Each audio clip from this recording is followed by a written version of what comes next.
نبي سلام عليك، يا رسول سلام عليك، يا حبيب سلام سلام عليك، صلوات الله عليك.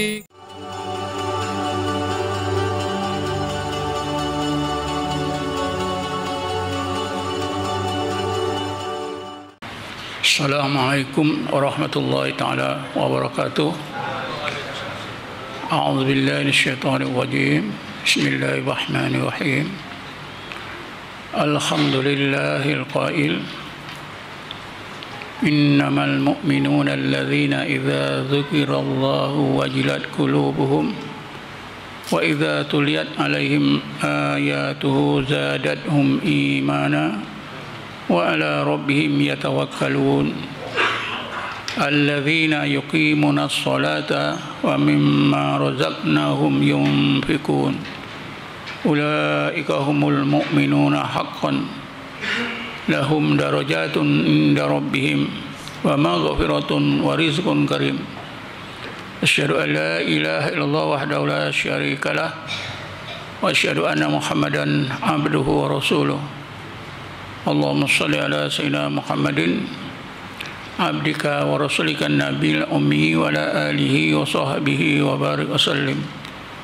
Allahumma nawwir qulubana binuri hidayatika kama nawwartal arda binuri syamsika abadan abada birahmatika ya arhamar rahimin. Yang berbahagia Tuan Imam, Tuan Nadir Syura, pegawai-pegawai masjid dan seterusnya, tuan-tuan dan puan-puan yang berbahagia sekalian. InsyaAllah marilah kita sama-sama melihat solat kita yang selama ini kita telah lakukan sejak akil balik, sama ada khusyuk atau tidak. Kalimah khusyuk di dalam Quran hanya disebut 2 kali saja. Yang pertama dalam bentuk fi'il mudhari', yaitu dalam ayat 16 surah Al-Hadid. Bismillahirrahmanirrahim. Alam ya'ni lilladzina amanu an takhsha'a qulubuhum li dzikrillah wa ma nazala minal haqq ولا يكونوا كالذين أوتوا الكتاب من قبل فطال عليهم الأمد فقست قلوبهم فكثير منهم فاسقون. Dalam ayat ini kita dengar an takhsha'a qulubuhum li dzikrillah wa ma nazala minal haqq. Adakah orang-orang mukmin itu memikirkan masanya belum tepat, masanya belum sampai untuk mengkhusyukkan hati bagi zikrullah dan membaca Quran. Satu lagi kalimah khusyuk ini disebut dalam Quran dalam bentuk masdar. Masdar ini dalam bahasa Melayu kita ialah nama terbitan. Daripada khusyuk itu khusyu'an. Fazadahum khusyu'an. Jadi ada 2 tempat saja. Sebagai maklumat, kita boleh gunakan banyak pendekatan untuk memahami solat yang khusyuk. Banyak pendekatan yang boleh kita gunakan. Tapi pada malam ini saya nak gunakan pendekatan yang digunakan oleh Imam Ghazali, yang selalu kita dengar, di mana Imam Ghazali menggunakan pendekatan ibadat puasa. Beliau menyebutkan puasa orang awam, puasa orang khawas atau khusus, dan puasa orang khawasul khawas atau khususul khusus. Sebenarnya semua ibadat boleh kita lihat menerusi tingkat-tingkat kedudukan orang mukmin tersebut. Cuma setengah ulama tasawuf mereka membahagikan kepada 4 golongan.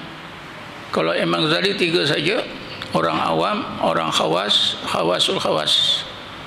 Ramai ulama tasawuf lain menambah satu lagi golongan, yaitu antara awam dengan khawas. Antara awam dengan khawas itu ada satu lagi golongan yang dinamakan golongan salik. Jadi semuanya ada 4: golongan awam, golongan salik, golongan khawas, dan khawasul khawas. Pandangan yang kedua ini lebih tepat kerana menepati 4 keadaan hati. Disebut sebagai orang awam atau digulungkan dalam golongan orang awam kerana hatinya lalai. Digulungkan dalam golongan salik kerana sifat hati yang lalai tadi sudah ditukarkan oleh Allah kepada sedar. Dalam bahasa Arabnya intibah atau yaqadah. Jadi hati yang lalai yang baru ditukarkan oleh Allah ke tingkat yang lebih baik, yaitu intibah atau yaqadah. Inilah golongan salik. Adapun golongan khawas, hati mereka lebih baik lagi. Mereka ini hati mereka disebut dengan istilah khudur ma'allah. Maknanya Allah itu lebih selalu diingati dalam hatinya. Adapun golongan khawasul khawas, ini yang tertinggi, hati mereka itu ingat Allah saja, yang lain tidak diingat. Jadi kita gunakanlah pandangan ulama tasawuf yang kedua ini, yaitu wujudnya dalam masyarakat Islam itu golongan awam, yaitu orang yang hatinya lalai. Tak kira sama dia itu ustaz ke ustazah ke imam ke bilal ke, hati lalai digelarkan awam. Ilmunya melaut pun hatinya lalai, awam. Contohnya Imam Ghazali, ilmunya dah melaut, dia sedar hatinya lalai. Lalu beliau belajar ilmu tasawuf 11 tahun. Barulah beliau boleh menghuraikan hal keadaan hati nanti. Yang kedua, golongan salik, hatinya sudah dihidupkan oleh Allah, sudah sedar. Hati dihidupkan oleh Allah ni ada diceritakan dalam Quran. Hati yang mati juga ada diceritakan dalam Quran. Ayat 122 surah Al-An'am. Bismillahirrahmanirrahim. Awaman kana mayyitan fa akhyainahu wa ja'alna lahu nuran yamshi bi finnas kaman masaluhu fi dhulumat laisa bi kharijin minha. Ayat 122 surah Al-An'am. Maksudnya, adakah orang yang hatinya mati lalu kami hidupkan? Siapa yang menghidupkan hati yang mati? Allah. Tak ada siapa boleh hidupkan hati yang mati, Allah saja. Sesudah kami hidupkan, wa ja'alna lahu nuran, wa ja'alna lahu nuran. Setelah kami hidupkan, maka kami jadikan dalam hati yang hidup itu nur. Yamshi bihi finnas. Dengan nur itu orang tersebut dapat menimba ilmu yang lebih baik, dapat berakhlak lebih baik, dapat beramal lebih baik, lalu disebarkan kepada masyarakat manusia. Adakah orang seperti ini sama dengan orang lain yang hatinya tetap mati, berada dalam berbagai kegelapan yang tidak boleh keluar sama sekali daripada kegelapan tersebut? Jawabnya tidak boleh, tak sama. Cuma kita pandang ayat ini, Allah tegaskan ada di kalangan manusia ini hatinya mati, walaupun seseorang itu dia Islam, tidak terlepas daripada keadaan hati mati. Karena ada orang Islam bunuh anak, bunuh isteri, bunuh jiran, itu hati mati, tak sembahyang, makan harta orang, rasuah, itu hati mati, semua hati mati. Tengok fenomena hati mati itu, macam penagih dadah, itu hati mati. Tak kira penagih dadah ni, mak pun dibunuh, nenek pun dibunuh, jiran kawan pun dibunuh. Jadi Allah saja yang boleh menghidupkan hati. Kemudian bila dah hidupkan, Allah jadikan dalam hati yang hidup tadi cahaya. Wa ja'alna lahu nuran. Cahaya dalam hati yang hidup ini ada 3 jenis. Ini bukan pandangan saya, ya. Dalam kitab-kitab tasawuf ada diterangkan. Jenis yang pertama, permulaan. Daripada mati tadi baru hidup. Jadi cahayanya tak berterang. Cahaya permulaan ni sesudah mati jadi hidup tadi, baru hidup hati itu dinamakan, diistilahkan warid intibah. Warid itu makna nur. Ini istilah tuan-tuan, istilah dalam tasawuf. Kalau kita guna nur intibah pun boleh. Nur intibah.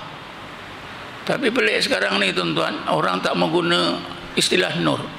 Guna istilah apa? Aura. Hebat bunyinya, aura. Tapi orang ramai tak tahu. Kadang-kadang ustaz-ustaz pun guna aura. Kalimah aura ni, ini berasal daripada agama Hindu. Ya. Aura ni berasal daripada sami-sami Hindu yang melakukan meditasi yoga. Ya. Lalu amalan meditasi ini berkembang di barat. Ditulislah oleh orang-orang barat dalam bahasa orang putih. Orang kita pun baca, sedap bunyi aura, tak sedap bunyi nur. Tapi mereka dalam masa menyebut aura itu tak sedar ada unsur-unsur Hindu. Bila ada unsur-unsur Hindu, banyaklah salahnya. Saya beritahu ni, jangan gunalah istilah aura. Dalam bidang konseling memang diguna aura.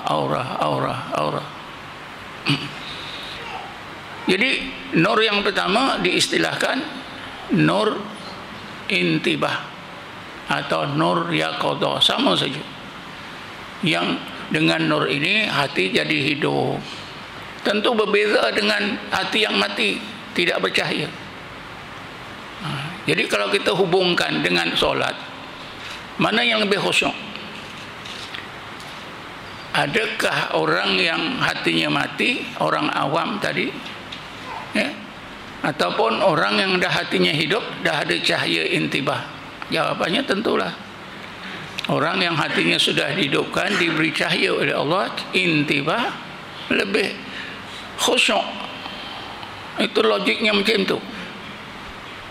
Jadi kalau tuan-tuan ingin dapat perubahan solat daripada tak khusyuk kepada khusyuk, permulaan khusyuk, usahakanlah. Mudah-mudahan Allah ubahkan hati kita daripada hati kita mati, gelap, tak bercahaya, kepada hidup, bercahaya, cahaya intibah.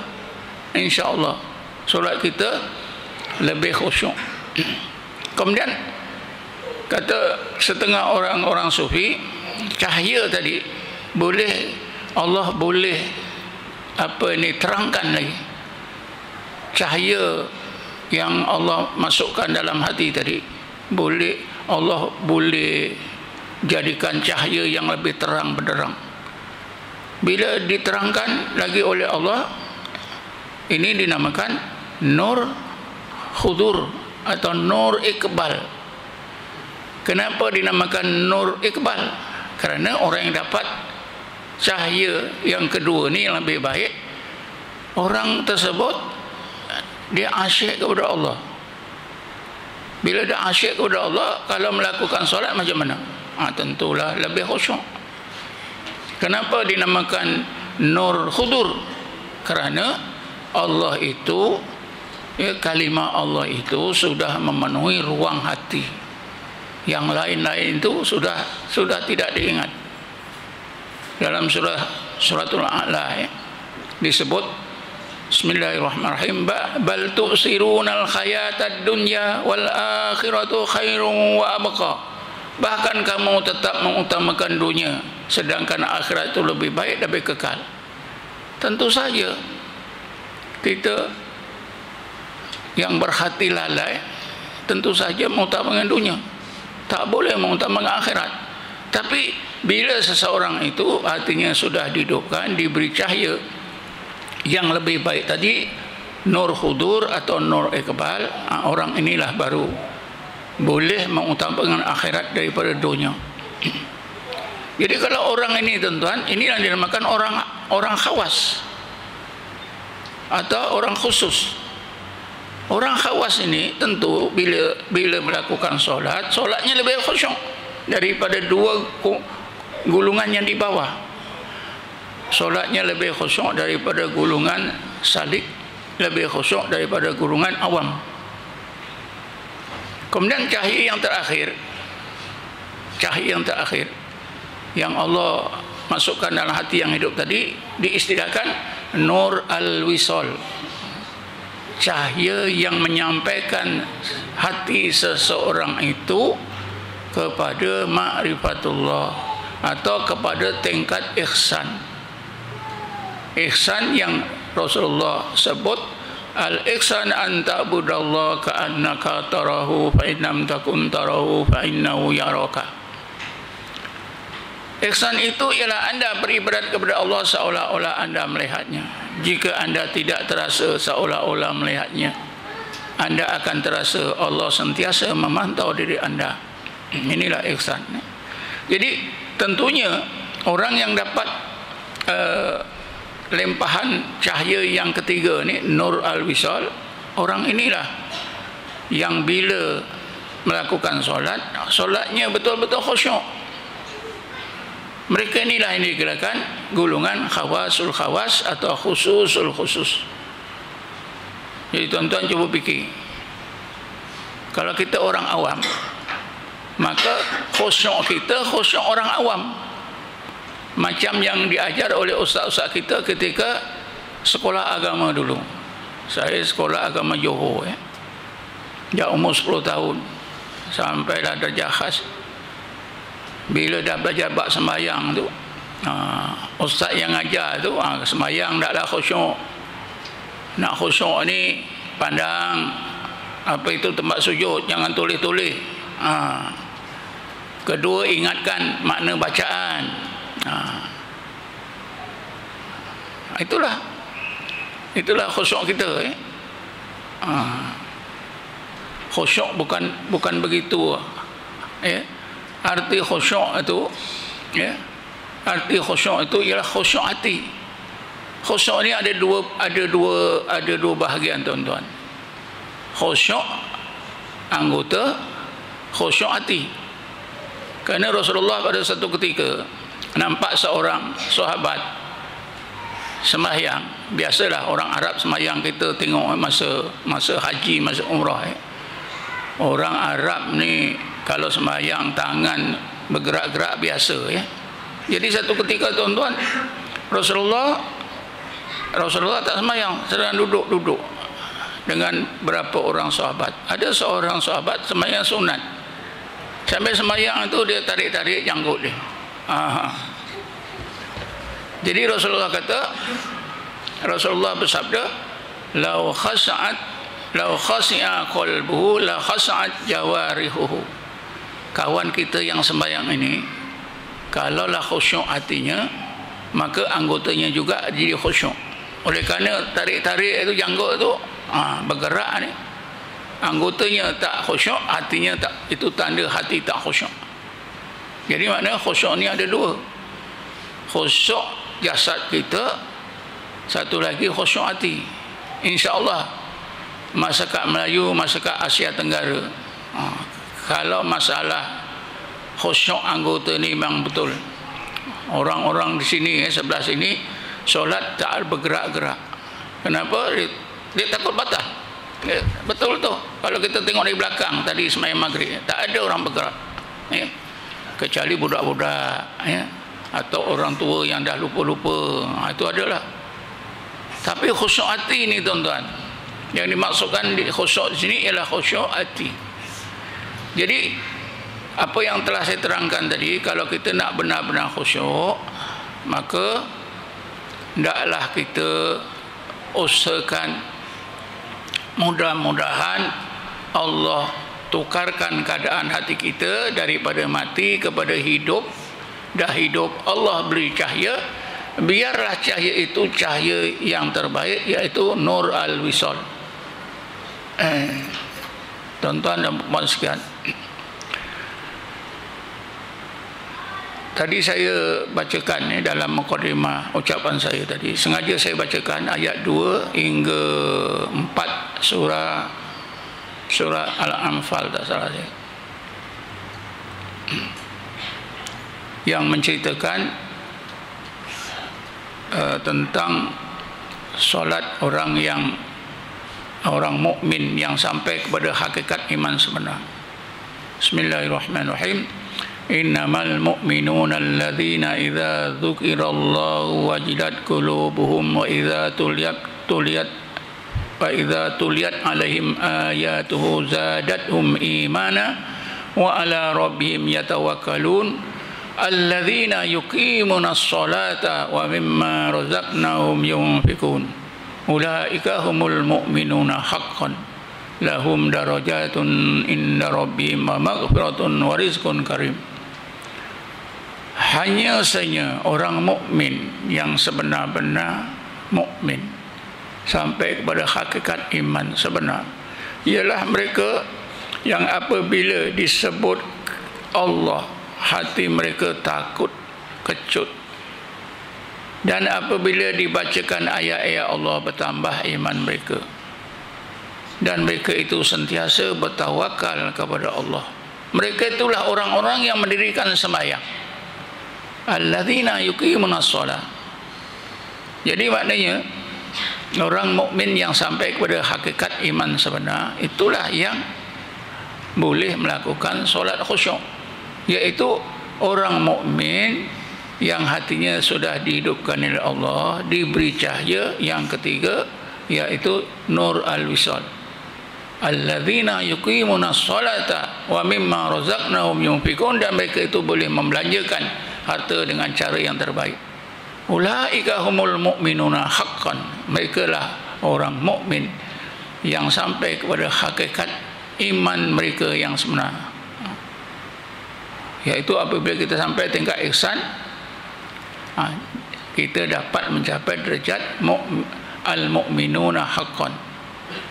Lahum darajatun inda rabbihim wa maghfiratun wa rizqun karim. Bagi mereka Allah sediakan di akhir nanti berbagai derajat ketinggian kebesaran di sisi Tuhannya Allah, keampunan yang sempurna dan rezeki yang sebaik-baiknya.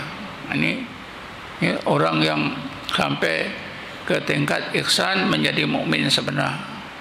Fokus kita, mereka ini orang-orang yang boleh mendirikan sembahyang, artinya mengerjakan solat dengan khusyuk. Tuan-tuan dan puan sekalian, seseorang yang telah dihidupkan hatinya, diberi cahaya yang terbaik dari Nur Wisal, ya,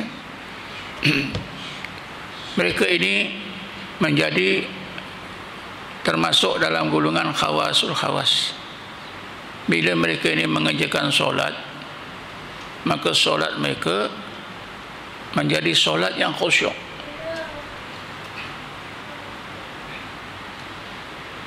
Bila kita telitikan tuan-tuan, solat mereka ini, orang yang apa tadi, yang diberi oleh Allah Nur Wisal tadi, solat mereka ini sekurang-kurangnya menurut Ibnu Athaillah ada enam ciri atau 6 hikmah yang mereka dapat dalam solat itu. Tanda yang kita boleh anggap sebagai tanda solat orang tersebut khusyuk. Ibnu Athaillah dia menyebutkan As-salatu istiftahun li babil ghuyub wa mutahharatun lil qulub wa ma'dinul musafat wa mahalul munajat tattasi'u fiha mayadinul asrar wa tasruku fiha sawarikul anwar. Itulah yang pertama, kata Ibn Attallah, kalau solat seseorang itu khusyuk, maka ketika orang itu solat, rohani orang tersebut, hati orang tersebut, roh orang tersebut mengembara ke mana? Di alam ghaib. As-salatu istiftahun li babil ghuyub.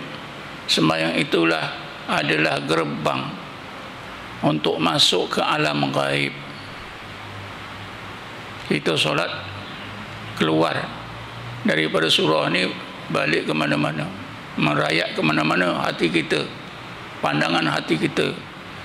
Tapi orang yang khawasul khawas, yang mengerjakan solat yang khusyuk, bila masuk solat saja, hati mereka itu, solat itu merupakan pintu gerbang ke mana?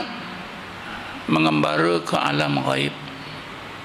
Alam gaib ni tuan-tuan, kita nak tahu juga. Kita baca Yasin. Bila kita baca Yasin, ayat yang terakhir, ayat 83 tak salah, Bismillahirrahmanirrahim. Fasubhanalladzi biyadihi malakutu kulli syai'in wa ilaihi turja'un. Tuan-tuan pernah tak tanya ustaz, apa itu malakut? Ada tak? Tak pernah kan? Ustaz, apa itu makna malakut ni?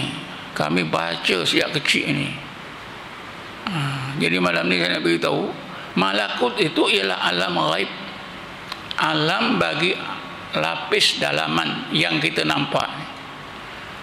Yang kita nampak tiang, batu, kipas, kita nampak diri kita, nampak apa saja dengan mata kepala, boleh dirasa dengan panca indera, ni alam zahir. Di dalam Quran disebut alam mulk, alam mulki. Kan ada suratul mulk. Bismillahirrahmanirrahim. Tabarakalladzi biyadihil mulku. Mulku, alam mulku. Yang zahir ni alam mulku, yang batinnya itu alam malakut. Wa subhanalladzi biyadihi malakutu kulli syai'in. Tiap-tiap satu tu ada malakutnya. Kita tengok betul. Yang kita nampak zahirnya, malakutnya kita nampak. Kita tengok tiang batu, dengan mata kepala kita boleh rasa zahir malakutnya ni. Jadi alam ni tuan-tuan, apa juga kejadian, ada dua lapis. Yang zahir dinamakan alam mul, yang batinnya alam malakut. Diri kita pun ada. Sebab itu Allah suruh kita, sesudah kita tengok rupa kita, berdiri depan cermin, ya, atau tengok gambar, selanjutnya Allah suruh, Bismillahirrahmanirrahim, wa fi anfusikum afala tubsirun. Haji dah tengok tadi rupa haji dekat cermin. Itulah kejadian haji yang zahir. Sekarang haji, tengoklah kejadian haji yang batin, malakut. Yang haji tengok tadi di cermin itu alam mulki, boleh dipandang dengan mata kepala. Alam malakut, kejadian diri haji, tak boleh dipandang dengan mata kepala. Pandanglah dengan pandangan hati. Habis kalau hati mati, tak bercahaya, macam mana mampu melihat resi Allah di alam malakut dalam kejadian diri kita? Jawabnya tak boleh. Jadi solat yang khusyuk itu tuan-tuan, yang dilakukan oleh orang khawasul khawas, bila solat saja hati mereka ini mulalah mengembara ke alam malakut. Nabi Ibrahim tuan-tuan, Nabi Ibrahim dia sedar adanya alam dua lapis ni. Yang dia tahu yang zahir saja. Dia yang batin itu, lapisan dalam dia tak tahu. Dia yakin untuk melihat resi Allah di alam malakut mesti guna hati.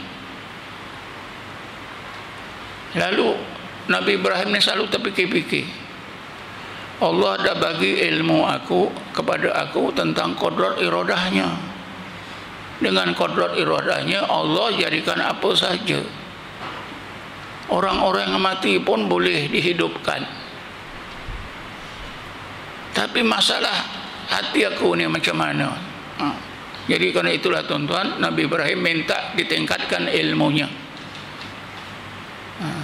Seperti yang disebut oleh Allah dalam surah Baqarah, tak salah ayat 260. Bismillahirrahmanirrahim. Cuba tengok kalau silap ni. Wa id qala Ibrahimu Rabbi arini kaifa tuhyil mauta qala awalam tu'min qala bala walakin liyatma'inna qalbi. Ya Allah, ya Tuhanku, ya Rabbi, tunjukkanlah kepada aku,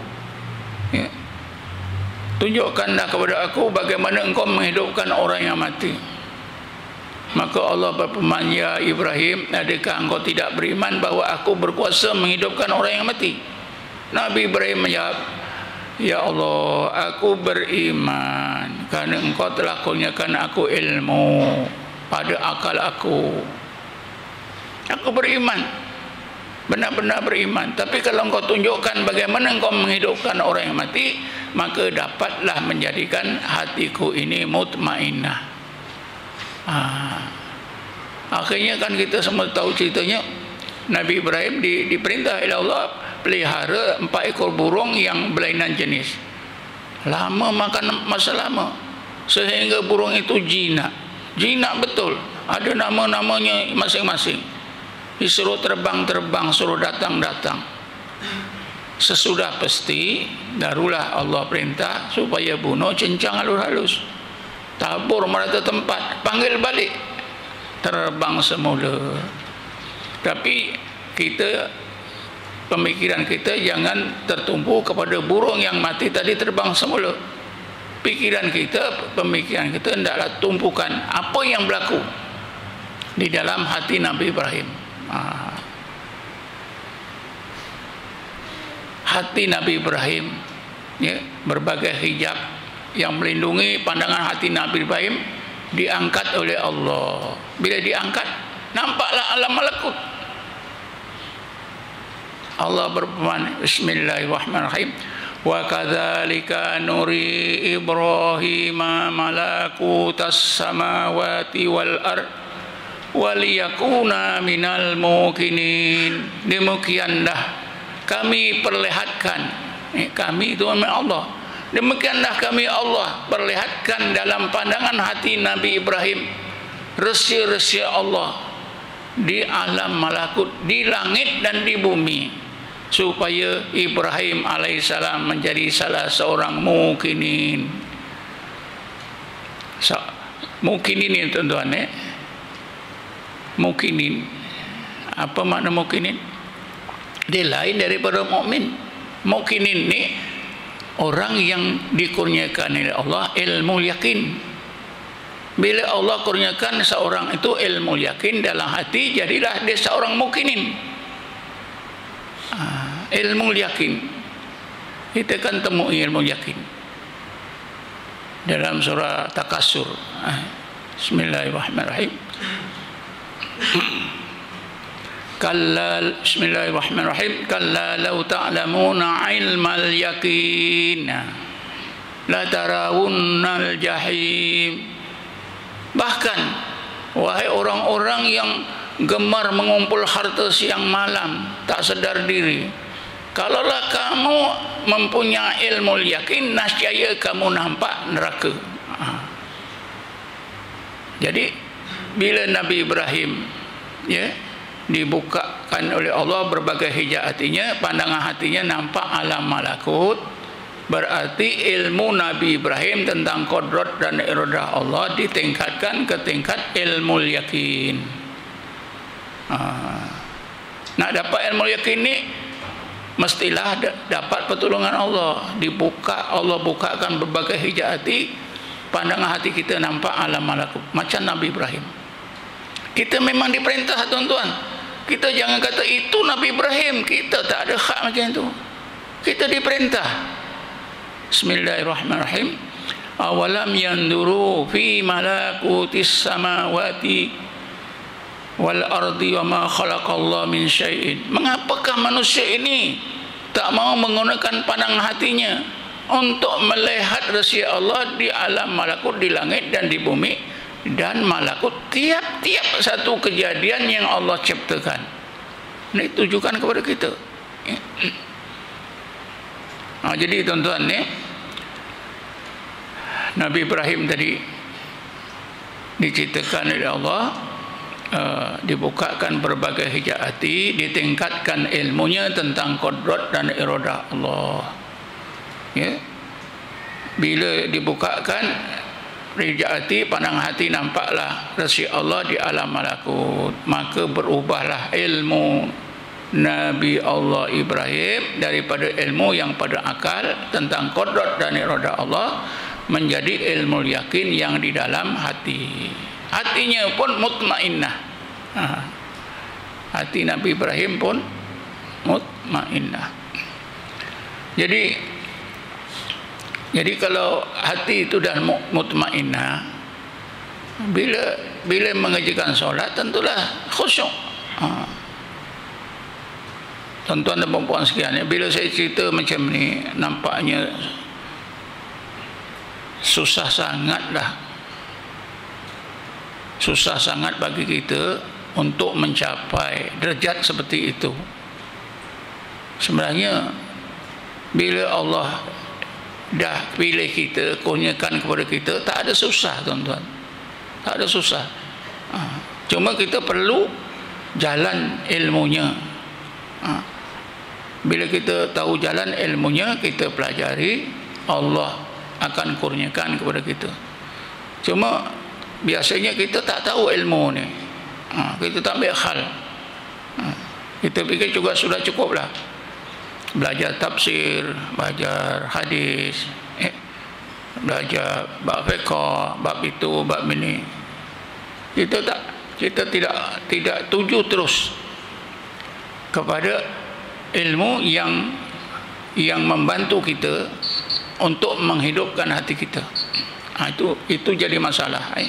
Kita berpusing-pusing pada yang bukan-bukan. Patutnya kita terus cari ilmu yang terus boleh membantu hati kita ni hidup. Jadi tuan-tuan dan puan-puan sekalian, A'udzubillahi minasyaitonirrajim. Bismillahirrahmanirrahim. Tuan-tuan dan puan-puan yang dirahmati Allah sekalian, jadi sembahyang yang khusyuk itu, kata Ibnu Athaillah, tandanya orang yang solat tadi pandangan rohaninya mengembara ke alam malakut, seluruh alam semesta ni. Yang kedua, kata Ibnu Athaillah, wa mutahharatun lil qulub min adnasidz dzunub.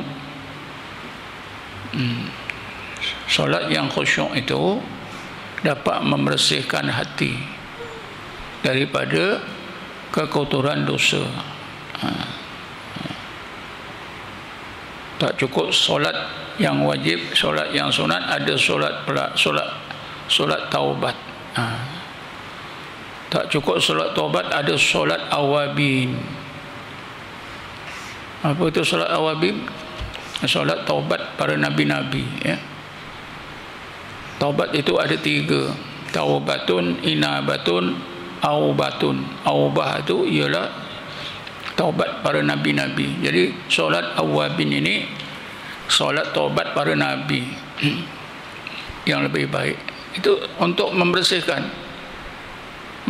hati kita.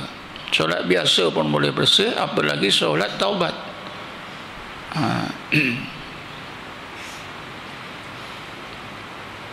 Yang ketiganya, wa ma'dinul musafat.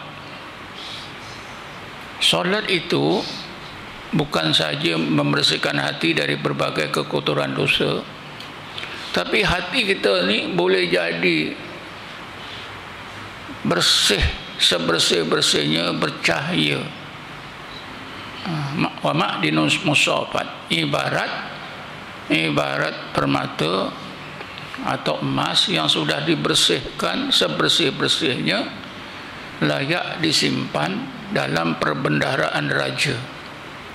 Wa ma'dinul musafat maknanya hati kita ni tuan-tuan, ada yang bersih, ada lagi bersih, lagi bersih. Siapa membersihkan? Allah. Ya. Antara hati yang bersih ialah hati Nabi Ibrahim. Nabi Ibrahim hatinya bersih, antara Nabi yang hatinya bersih. Sebab apa? Ketika dia nak dilemparkan dalam api, datang Jibril nak tolong. Dia kata tak payah, pertolonganku hanya pada Allah. Kata Jibril, kalau pada Allah cepat-cepat awak berdoa, tak payah, semuanya sudah diatur oleh Allah sebaik-baik.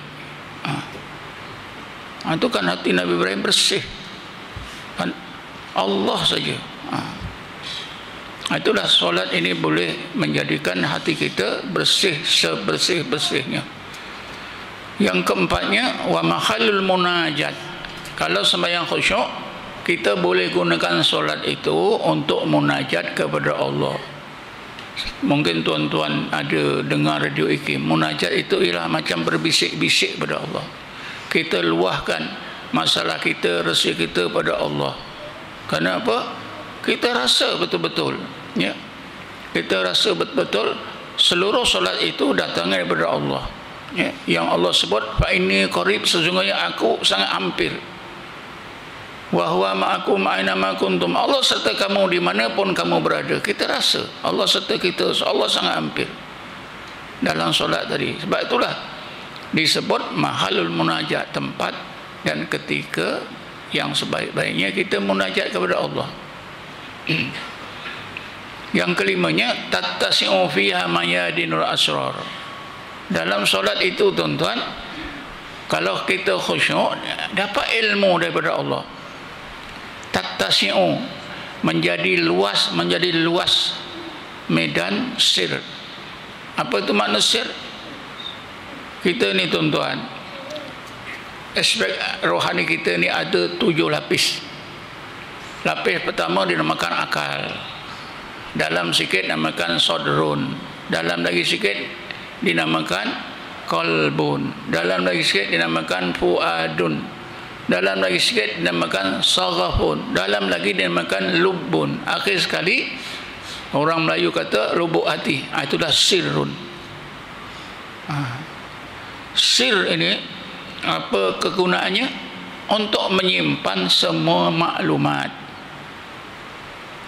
semua ilmu, semua apa rahsia-rahsia yang Allah kurniakan kepada kita, di mana tersimpan di dalam sir.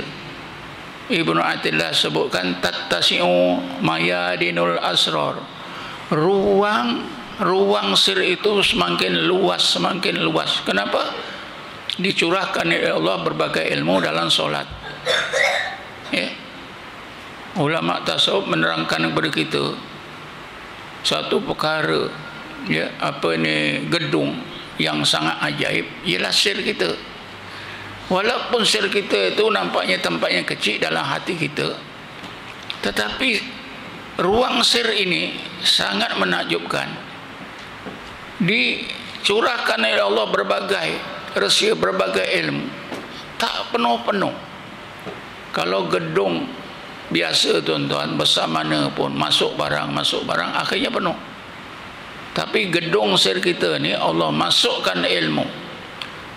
Dimasukkan ilmu semakin banyak semakin besar, makin banyak semakin besar. Itu sebabnya tuan-tuan, ulama tasawuf kata orang yang paling alim di dunia ini merasa paling sikit ilmu. Sebab apa? Gedung sirnya itu sangat luas. Tapi orang yang paling bodoh, dia paling dia akan merasa paling pandai. Sebab tu sirnya itu sempit. Antara yang merasa kurang ilmu siapa? Rasulullah. Rasulullah satu ketika tuan-tuan terfikir-fikir, Allah, nanti kalau sahabat tanya itu, tanya ni apa aku nak jawab? Dia rasa kurang ilmu. Lalu Allah berfirman, Bismillahirrahmanirrahim, wa qur rabbi zidni ilma. Ya Muhammad, engkau sebutlah Rabbi, ya Allah, ya Rabbi, tambahkanlah ilmuku. Sejak itu Rasulullah terus saja, Rabbi zidni ilma, Rabbi zidni ilma. Sebab itulah Rasulullah di Isra' Mi'rajkan itu untuk menambahkan ilmu ni. Kan Rasulullah paling banyak ilmu, paling baik ilmunya, tapi Rasulullah merasa kurang ilmu. Jadi ini berlaku dalam sembahyang tuan-tuan, penambahan ilmu. Tattasi'u fiha mayadinul asrar. Akhir sekali yang keenam, wa tasruqu fiha sawarikul anwar. Berbagai cahaya dalam rohani kita semakin terang, semakin terang. Apa maksudnya? Apa yang dulu dia tak nampak salah, sekarang dia nampak salah. Perkara-perkara halus, ya, dosa-dosa yang halus-halus nampak, sebelumnya tak nampak. Itu yang maksud wa tasruqu fiha sawarikul asrar. Macam sahabat tuan-tuan, sahabat tuan-tuan, apa kata mereka? Kami di zaman Rasulullah sallallahu alaihi wasallam, kalau kami melakukan dosa yang sebesar rambut sekalipun, kami rasa besarnya macam gunung nak menghempap ke kepala kami. Itu sahabat. Dosa kecil saja rasa sebesar gunung. Pasal apa? Kerana cahaya di dalam hati mereka itu terang benderang. Yang kecil, yang halus tu nampak sangat penting, sangat besar, membahayakan. Kita kan tidak, dosa besar jadi kecil, dosa kecil semakin tak nampak. Itulah beza. Jadi 6 tanda inilah yang dinyatakan oleh Ibn Athaillah yang akan dialami oleh orang atau didapati oleh orang-orang yang mengerjakan solat dengan khusyuk. Akhir sekali tuan-tuan, untuk menutup kuliah kita, jadi untuk merubah keadaan hati kita tadi, daripada mati atau lalai kepada jaga, dari jaga kepada khudur, dari khudur kepada ghaibah, hanya Allah saja yang diingat. Jawapannya ialah mengingati Allah, zikir. Tadi ayat 16 surah Hadid, Alam ya'ni lil ladzina amanu an takhsha'a qulubuhum li dzikrillah wa ma nazala minal haq.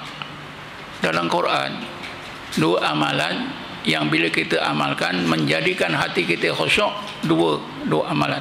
Pertama zikir, kedua baca Quran. Jadi kalau tuan-tuan mau berubah hati jadi apa tadi, daripada mati kepada hidup, lepas tu cahaya-cahaya yang 3 tadi. Pertama banyakkan zikir, kedua baca Quran. 2 ni saja. Banyak zikir. Di dalam Quran pun disebut, Bismillahirrahmanirrahim, Ya ayyuhalladzina amanu dzkurullaha dzikran katsira. Wahai orang-orang beriman, hendaklah kamu zikrullah sebanyak-banyaknya. Bismillahirrahmanirrahim. Wadhkur isma rabbika bukhratan wa asila. Dalam surah Sajdah kita selalu dengar, hendaklah kamu sebut dan ingat nama Tuhan kamu Allah sepanjang siang dan malam. Sebab itu semua amalan ada waktunya. Satu amalan yang tak ada waktu, kerana hak setiap waktu ialah zikrullah. Semua amalan dikatakan boleh diqada. Satu amalan yang tak boleh diqada, zikir. Pasal apa? Hak setiap saat.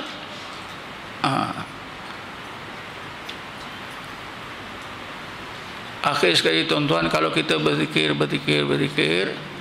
kita boleh melakukan 4 perkara. insya-Allah hati kita akan jadi hati yang khusyuk. Pertama apa? Ingat nama Allah. Allah tu ingat. Cuba kita ingat balik 24 jam hari ni misalnya.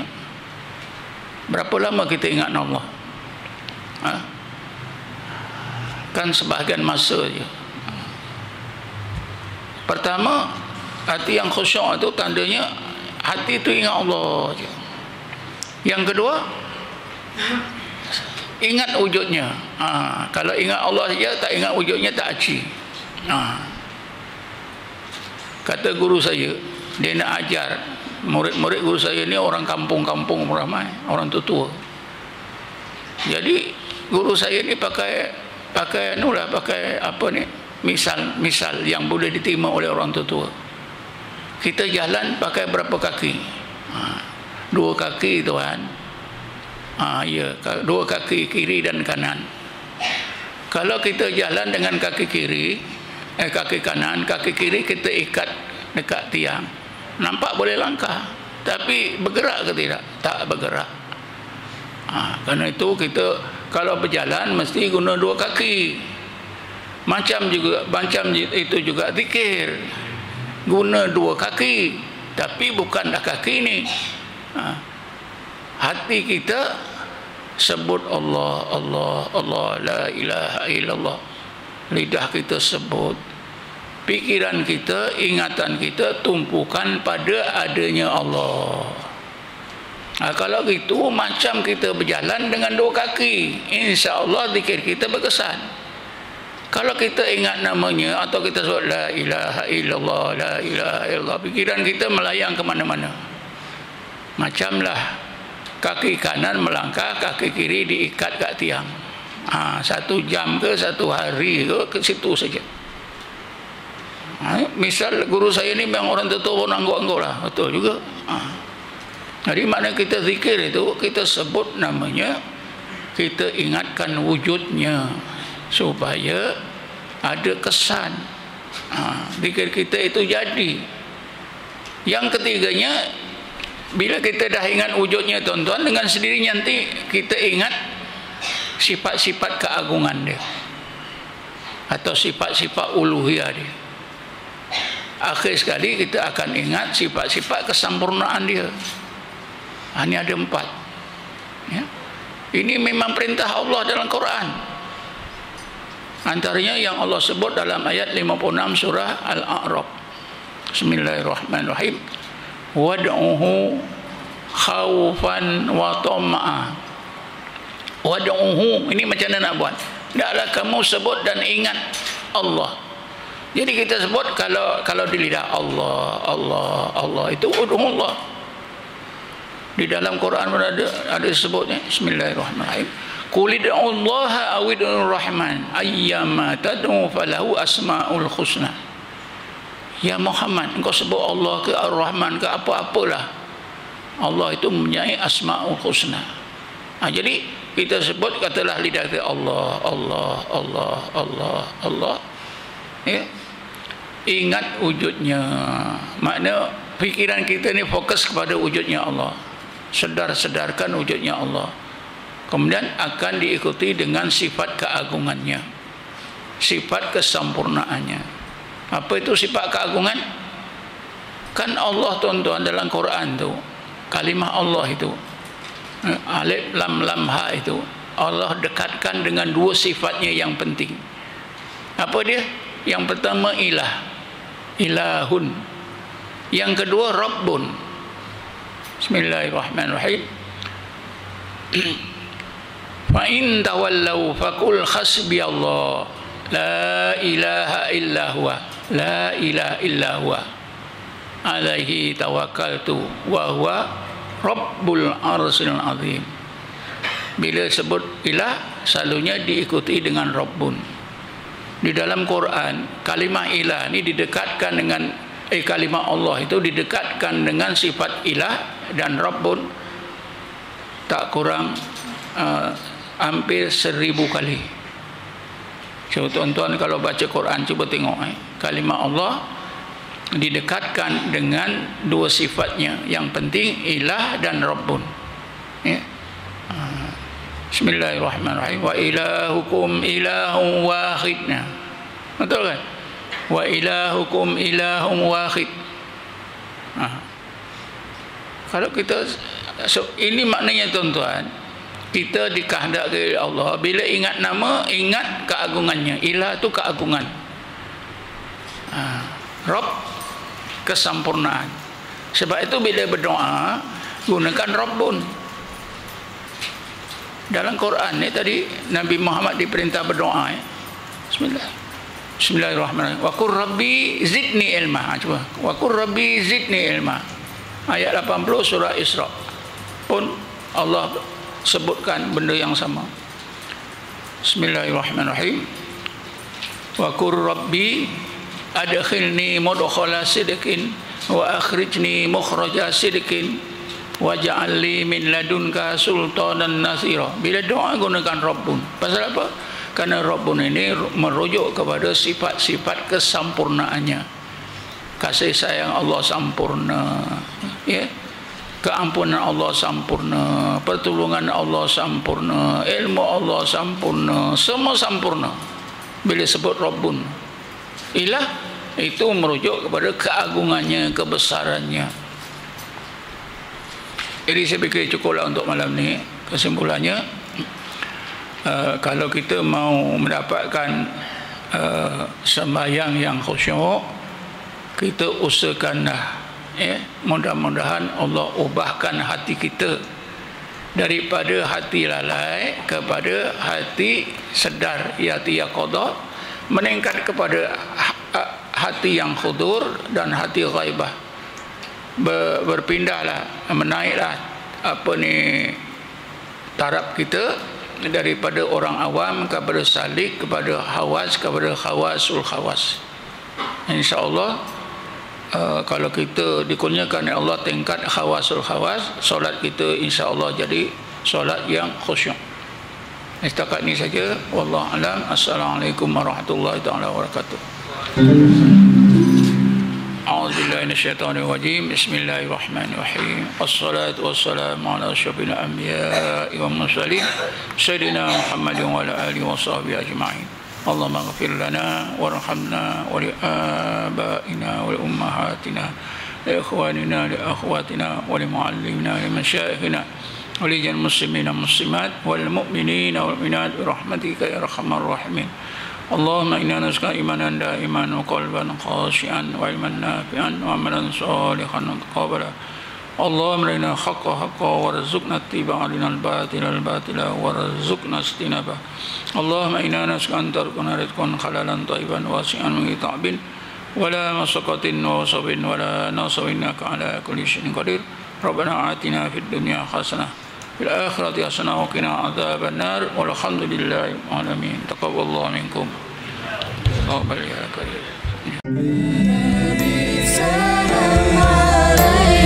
Ya Rasul salam alaik, ya Habib salam